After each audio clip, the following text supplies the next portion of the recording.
Hello, friends. Let us talk about articles in English grammar.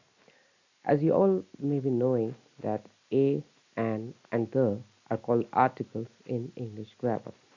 Let us try to deep dive into each of these articles and let us try to know when and where they are used. Now, so first of all, let us look at the definite and indefinite articles.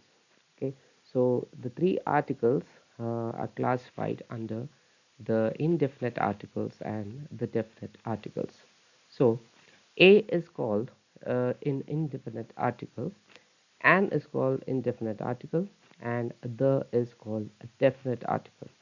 Okay, now let us try to see why a and an are called indefinite articles. Okay, and then we would be looking in further videos how an is used and where the is used. Okay, now a is called an indefinite article because it's used to make reference to a general or undefined noun.